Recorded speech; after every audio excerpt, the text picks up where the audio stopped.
साथियों, बहुत बहुत स्वागत है आप सभी का हमारे YouTube चैनल ज्ञान द क्लासेस बाय रविंद्रा में। और मैं रविंद्रा लेके चल रहा हूँ आपको अपने सेशन की ओर, जिसमें हम ब्लड से अभी तक के एग्जामिनेशंस में जितनी भी परीक्षाएं हुई हैं, कहीं ना कहीं ये जो प्रश्न हैं वो किसी न किसी रूप में पूछे गए हैं। तो आइए हम डिस्कशन करते हैं इन्हीं प्रश्नों पर। देखिए, हम फर्स्ट प्रश्न की बात करते हैं। रुधिर का रंग लाल क्यों होता है? ऐसा क्या कारण होता है जो रुधिर का रंग लाल होता है? आइए देखते हैं। आंसर हो जाएगा हीमोग्लोबिन के कारण। हीमोग्लोबिन के कारण जो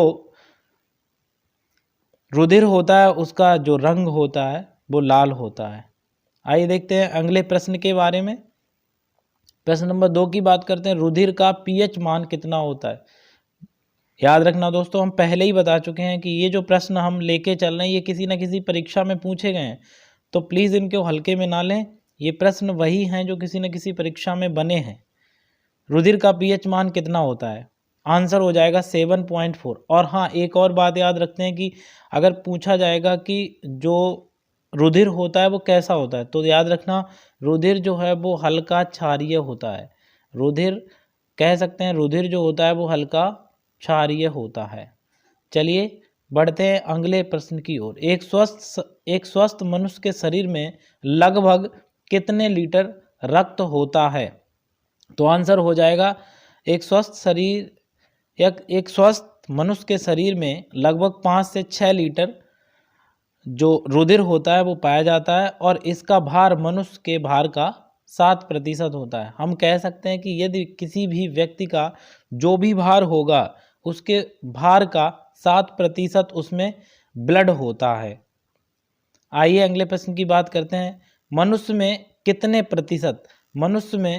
प्रतिशत प्लाज्मा बोल सकते हैं जो तरल भाग होता है, तथा कितने प्रतिशत रुधिर कणिकाएं कह सकते हैं कि ठोस भाग मतलब पाई जाती हैं? कितने इनका जो प्रतिशत होता है वो कितना होता है? आंसर हो जाएगा मनुष्य में 55% प्लाज्मा पाया जाता है, 55% प्लाज्मा पाया जाता है, और 45 बोल सकते हैं 45% रुधिर कणिकाएं पाई जाती हैं। आइए अगले प्रश्न की बात करते हैं। रुधिर का स्वाद कैसा होता है? तो आंसर हो जाएगा दोस्तों, रुधिर का स्वाद नमकीन होता है। कैसा होता है? नमकीन होता है। आइए देखते हैं अगले प्रश्न के बारे में। प्रश्न नंबर 5 की बात करें तो रुधिर एक प्रकार का कैसा ऊतक होता है? ये भी प्रश्न बना हुआ है, ये भी प्रश्न किसी एग्जाम में पूछा गया है। तो रुधिर एक प्रकार का कैसा ऊतक होता है? तो हम कह सकते हैं कि रुधिर जो है वो तरल संयोजी ऊतक होता है। रुधिर तरल संयोजी ऊतक होता है। आइए देखते हैं, रुधिर तरल संयोजी ऊतक होता है।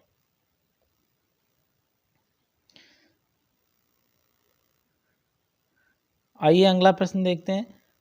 सर्वप्रथम रक्त की खोज कब और किसने की? सर्वप्रथम रक्त की खोज कब और किसने की? तो इसका आंसर हो जाएगा कार्ल लैंडस्टेनर ने 1901 में कार्ल लैंडस्टेनर ने की थी इसकी खोज। तो इसका सही आंसर आपके सामने है। आइए देखते हैं अगले प्रश्न की ओर। प्रश्न नंबर 8 की बात करें तो रक्त में सर्वाधिक मात्रा में कौन सी धातु पाई जाती है? सभी को पता है दोस्तों, हम जानते हैं कि इसमें आयरन की मात्रा पाई जाती है। आयरन की मात्रा पाई जाती है। चलिए देखते हैं अगले प्रश्न के बारे में। किस कारण से मनुष्य शरीर के अंदर रक्त का थक्का नहीं बनता? सभी को पता है, सभी को पता है कौन सा ऐसा कारण होता है जिसकी वजह से रक्त का थक्का नहीं बनता है? आपको पता है हेपेरिन। हेपेरिन की वजह से रक्त का थक्का नहीं बनता है। और आपको ये पता है कि किस विटामिन की कमी से रक्त का थक्का बनता है? तो हमें पता है विटामिन के की कमी से रक्त का थक्का बनता है। रक्त का थक्का नहीं बनता है विटामिन के की कमी से। क्लियर है? चलिए आगे बढ़ते हैं अगले प्रश्न की ओर। दुनिया का पहला ब्लड बैंक कब और कहाँ पर स्थापित किया था? कभी कभी ये भी प्रश्न पूछ लिया जाता है, सोचा था ये रिलेट करता है तो थोड़ा सा हमने इसको डाल दिया है इसमें। दुनिया का पहला ब्लड बैंक कब और कहाँ पर स्थापित किया गया था? दुनिया का पहला ब्लड बैंक सन 1937, सन 1937। देख सकते हैं, ये आपको इम्पोर्टेंट पॉइंट है, थोड़ा सा ध्यान रखना पड़ेगा। दुनिया का पहला ब्लड बैंक जो था वो 1937 को cook country hospital in Chicago, Chicago में जो कुक कंट्री हॉस्पिटल है उसमें हम इसको स्थापित किया गया था ब्लड बैंक को।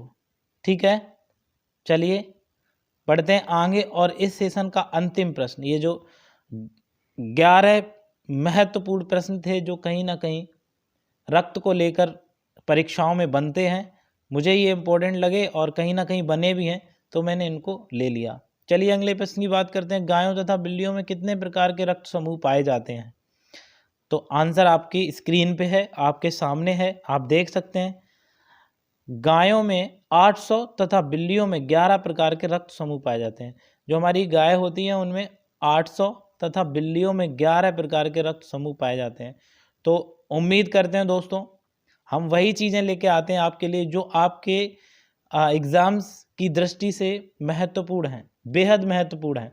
तो प्लीज़ यदि आपको हमारा सेशन अच्छा लगता है प्लीज़ लोगों को शेयर करें, और जो भी भाई बहन हमारे जो भी गॉप एग्ज़ाम्स की तैयारी कर रहे हैं तो प्लीज़ हमारे इस चैनल से ज़रूर जुड़ें, क्योंकि मैं सिर्फ़ और सिर्फ उन्हीं प्रश्नों की बात करता हूं जो किसी न किसी परीक्षा से जुड़ेंगे, बनेंगे या फिर बने हैं, या फिर हम कह सकते हैं कि हमारे अतीत में प्रश्न बने हैं किसी न किसी परीक्षा में। तो हम वही प्रश्नों को ढूंढ ढूंढ के लाते हैं कि जो प्रश्न किसी न किसी परीक्षा में बने हैं वो आपके लिए बेहद बेहद इम्पोर्टेंट होंगे। इसलिए यदि आपको हमारी मेहनत अच्छी लगती है तो प्लीज़ आप हमारे चैनल से जुड़ें और